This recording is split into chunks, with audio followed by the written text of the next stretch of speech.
Oke, kembali lagi di Apa Kabar Indonesia Pagi. Kita lanjut lagi ke Mas Adi Prayitno nih. Mas Adi, kalau di dalam ilmu politik nih, misalnya, ya, menggunakan narasi, diksi seperti itu, saya membayangkan gini, kita ngomong aja dulu lah, kita up dulu aja lah, katanya gitu. Biar rame dulu begitu ya? Biar rame dulu, biar nanti sampai juga ke netizen. Dan kemudian nanti digoreng, dan terus digoreng. Ujung-ujungnya kan jadi kan justru malah menurunkan tingkat kualitas politik kita di tanah air kan begitu. Ya kalau bicara tentang ilmu politik, tentu bicara sesuatu yang ideal dan itu biasanya seringkali berjarak dengan apa yang terjadi dan apa yang terjadi pada realitas politiknya. Dalam politik itu pasti bicara tentang yang ideal. Sesuatu yang memang tidak faktual, tidak bisa dibuktikan, hanya didasarkan pada asumsi-asumsi, itu nggak boleh disampaikan. Karena itu bisa dianggap sebagai framing, bisa berpotensi hoax dan fitnah. Sesuatu yang faktual itulah yang hanya boleh disampaikan kepada publik. Tapi dalam politik praksis, politik itu kan didasarkan pada asumsi, didasarkan pada praduga-praduga, didasarkan pada indikasi-indikasi dan parameter-parameter. Itu berhak untuk disampaikan. Satu, untuk memberikan warning kepada publik dan kepada penyelenggara dan kepada siapapun bahwa potensi kecurangan itu sangat mungkin. Mengingat sejak pemilu presiden secara langsung dilakukan, dari 2004 sampai 2019 kan juga diwarnai oleh tuduhan-tuduhan kecurangan. Yang kedua, yang paling penting adalah bagi saya ketika bicara tentang narasi dan saling serang soal isu kecurangan itu kan tiga hal sebenarnya. Satu, itu faktual dan betul terjadi. Ketika ada baliho diturunkan, ketika ada kantor partai misalnya didatengin oleh oknum tertentu, ketika ada ASN, bukan dugaan, ada ASN misalnya. Bukan dugaan lagi. Kan itu yang kemarin ramai. Boyolali itu kan? Ya, Boyolali dan seterusnya. Itu disampaikan kepada bagaimana dengan publik. Kabinda? Itu kan faktual ya. Sesuatu yang terjadi di depan kita dan kita terlihat secara transparan di media. Itu yang beredar, Betul. Yang kedua yang bisa kita lihat adalah kecurangan itu pastinya merugikan. Biasanya yang bicara tentang kecurangan adalah mereka yang merasa dirinya dirugikan dan menguntungkan pihak yang lain. Nah, yang ketiga yang paling penting adalah dalam pemilu, narasi kecurangan ini kan ibarat orang ikut lomba panjat tebing, Prof. Satu sisi dia naik merangkak ke atas, tapi sisi yang lainnya dia kalau bisa turunkan itu lawan secara perlahan. Jadi narasi-narasi kecurangan satu sisi dia adalah untuk mendowngrade pihak-pihak atau kelompok atau calon yang selama ini dia leading dan berada di atasnya. Ini kan sebagai upaya untuk memenangkan pertarungan di 2024. Dan narasi kecurangan ini kan bisa dimainkan oleh semua calon, 01, 02, dan 03. Dan tidak hanya terpusat pada satu orang. Tapi kalau saya membaca rata-rata, huru-hara dan gempa politik soal kecurangan politik, ini dimulai setelah ada putusan Mahkamah Konstitusi. Biasanya kecurangan ini dimulai kalau sudah masa kampanye. Di 2024 masa kampanye kan nanti baru tanggal 28 November. Biasanya dari situlah kemudian siapa yang dinilai punya indikasi kecurangan. Nah, kalau sekarang jauh-jauh hari, ini bedanya dengan pemilu-pemilu yang sebelumnya. Nah, itu yang saya tangkap, Pak. Saya kembali ke Prof. Muhammad. Kalau tadi sudah di-spill sedikit oleh Mas Adi soal ya ini kan berangkat dari putusan MK kemarin itu kan. Kalau kita mendengarkan perdebatan langsung nih di titik epicentrumnya dari pihak mungkin yang seakan-akan membela putusan MK atau yang kontra dengan putusan MK, mereka berdebat di situ. Mereka menggunakan dalil-dalil segala macam. Kita tidak masuk ke ranah tersebut ya, Prof ya. Artinya kalau dikatakan putusan MK itu curang dan lain sebagainya, tidak juga itu dibantah juga kan oleh kubu yang merasa dia harus membela itu. Nah, sekali lagi, kok narasi-narasi yang seperti ini terus diturunkan, bahkan sampai ke penetapan undian pun juga semakin panas ini nih, Prof gitu. Iya, saya melihatnya ini sebuah perkembangan yang baik karena keinginan masyarakat kita dalam bacaan saya bukan sekedar kebenaran belaka, tapi juga ada aspek kepantasan dan kepatutan kan begitu di situ poinnya. Jadi kan misalnya kalau dibaca dengan aspek legal semua baik-baik saja kok gitu. Semua syarat sudah dipenuhi kok.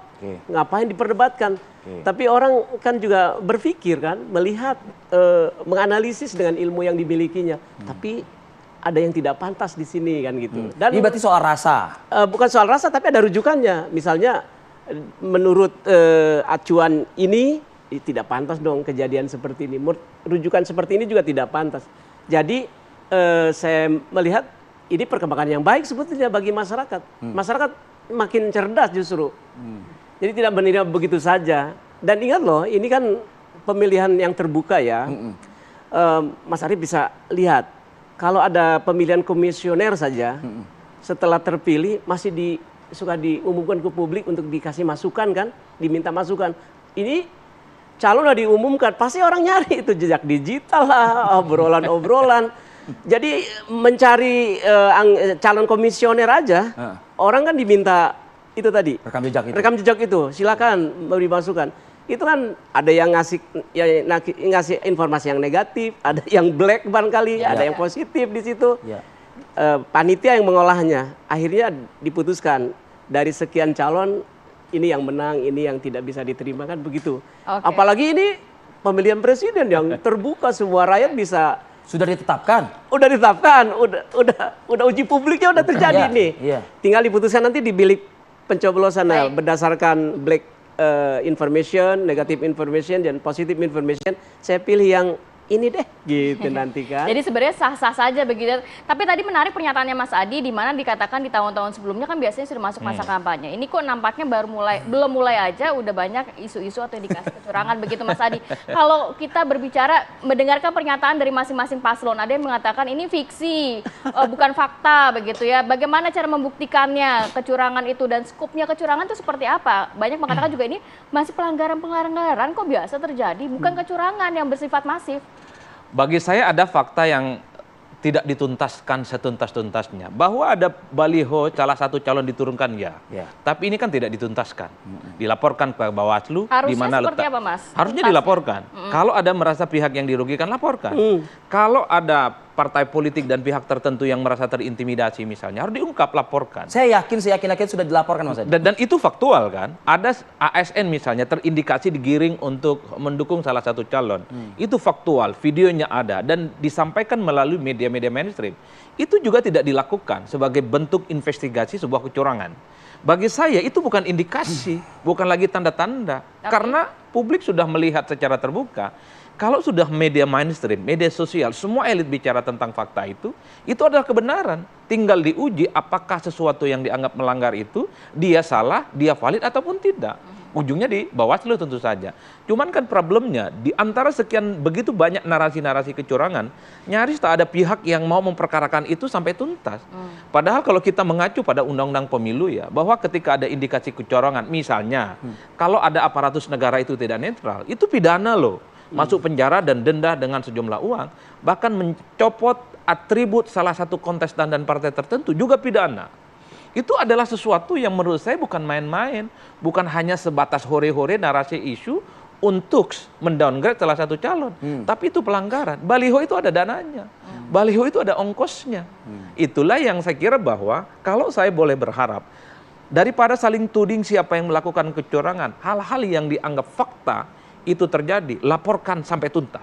Sehingga apa? Ini bukan hanya sebatas konsumsi isu yang tujuannya adalah untuk menyerang pihak tertentu dan untuk menguntungkan. Anda melihat bagaimana? Ini dia. Bisa saja begitu. Yang kedua, atau jangan-jangan ini sengaja disampaikan kepada publik sambil lalu mengumpulkan fakta-faktanya begitu banyak, dan suatu waktu nanti ini akan diungkap. Faktanya dikumpulkan, sevalid-validnya, akan dihitung dari A sampai Z, kebutuhan laporannya, baru kemudian akan diperkarakan. Karena begini Fadil, laporan soal kecurangan pemilu itu nggak gampang. Harus ada alat bukti yang cukup valid. Pertama misalnya berupa foto, kedua ada video, dan bahkan ada saksi. Yang paling mungkin bisa melakukan ini secara investigatif adalah calon, tim sukses, dan tim pemenangan. Kalau rakyat biasa agak rumit. Satu, mungkin dia melihat fakta politik ada kecurangan, tapi dia nggak berani melaporkan. Karena dianggap sebagai karakter assassination, dianggap hoax, dianggap fitnah, dan ngerinya bisa diserang balik sama pihak yang dia laporkan. Dia upload di medsos dia aja juga. Di-upload, diperkarakan, karena itu dianggap sebagai karakter assassination. Itu artinya apa? Kalau berharap dari masyarakat yang kritis, melalui partisipatoris yang agak pengawasan, sulit itu agak sulit. Karena kalau pontoh kita yang rakyat biasa ada kecurangan, takut juga melaporkan. Kan tidak banyak orang yang ingin mati hanya ingin demi pemilu damai. Jadi yang rela masing-masing- mati itu adalah mereka yang berkontestasi ingin menang. Udah itu aja, Pak. Ya, tapi kalau Mas Adi melihat 3 paslon ini sudah cukup kritis begitu mengenai hal-hal tersebut yang terjadi di lapangan begitu diungkap ke publik. Kalau ngelihat perang-perangannya sih antara kubu Prabowo Subianto dan kubunya Pak Ganjar. Kubunya Amin ini kayaknya diam-diam aja. Oke. Coba cek gitu. Tapi nggak Meskipun apa-apa. ada dirugikan juga, dia ada kan pasti kan. Kalau yang muncul kepada publik nggak ada, tapi mungkin ada. Tapi ini sepertinya ingin menikmati dalam tanda kutip ya. Perang saudara nih. Betul. Yang belakangan ini agak ramai diperbincangkan. Soal terakhir pernyataan dari Sekjen PDIP yang kabarnya meskipun dibantah oleh Nasdem kabarnya sudah melakukan komunikasi dengan Amin seperti itu. Anda menanggapinya? Ya kalau komunikasi politik antar paslon pasti disampaikan ya. Kenapa? Karena ini ada kemungkinan putaran kedua. Jadi ini bukan soal intimidasi, bukan Jadi ini soal intimidasi hanya kecurangan. stepping stone-nya aja ya. Tapi mungkin saja ada, Mas. Mungkin saja ada. Tapi kan publik tidak bisa meraba ini dengan transparan. Karena hanya pihak-pihak tertentulah yang agak rajin mengumpulkan fakta-fakta itu sebagai satu amunisi dan fakta politik bahwa apa yang disebut dengan kecurangan dan intimidasi itu ada. Oke. Tapi kan kita semua nggak punya datanya. Nah, oleh karena itu, di antara sekian begitu banyak, saya kira komunikasi antar paslon, terutama untuk kepentingan pragmatis putaran kedua. Yang kedua yang paling penting adalah ya soal indikasi-indikasi kecurangan jangan sampai terjadi pada siapapun. Itu saja sih sebenarnya. Prof. Muhammad, terakhir dari Anda nih mungkin. Komunikasi seperti ini yang dilakukan oleh para elit, oleh para tokoh-tokoh ya. Bila mana sampai ke masyarakat, apa harapan dari Prof. Ibnu buat masyarakat ini? Gitu? Kan inginnya kita ini, saya dan pemirsa semua, pemilu ini berjalan seperti riang gembira dan jurdil kan begitu. Dalam mengharapkan kepada pemain nggak mungkin kan, kepada pemain kontestan nggak mungkin, paslon misalnya nggak mungkin. Mereka semangatnya ingin menang, jadi harapannya kepada wasit kan. Kepada wasit. Siapa wasit itu? Yang oleh amanat undang-undang harus netral itu. Iya, ASN, aparat keamanan, Bawaslu, KPU, Gakumdu. Iya gitu maksudnya. Ya kalau semuanya bisa menjalankan tugas gitu, seperti saya ASN kan harus netral kan dalam pengertian sikap pribadi yang tidak dicampur adukan dengan sikap saya sebagai ASN. Nanti dalam pemilihan nanti aja di bilik suara kan begitu. Nah itu sekali lagi mari kita harapkan terus supaya para pihak yang menjadi wasit ini lebih menggigit. itu gitu. Dapat menjadi wasit. Rati dan Fadil, kan antara ilmu politik dan praksis itu seringkali ada jarak yang cukup jauh. Iya, ada deviasi ya. Kalau dalam dalil kita itu baina sama wal lubang sumur. Jadi antara langit dan lubang sumur jauh banget. Kalau dalam ilmu politik, kalau bisa, ini wajib hukumnya menang itu dengan cara terhormat. Tapi dalam prakteknya nggak begitu. Apapun caranya. Bukan soal apapun caranya. Kalau bisa apapun judulnya menang sekalipun dengan tak terhormat. Mending menang dengan tak terhormat ketimbang kalah terhormat. Tetap aja kalah kan itu Pak. Itu yang repot. Jadi lebih baik Bang Fadil nyaris kalah daripada nyaris menang kan. Itu kadang-kadang yang diinginkan oleh para pemain itu. Kita harapkan dah ya, para wasit itu berjalan dengan baik gitu lah ya. Terima kasih banyak Prof, terima kasih banyak Mas Adi sudah berbagi waktu di weekend ini begitu ya. Sehat selalu, assalamualaikum.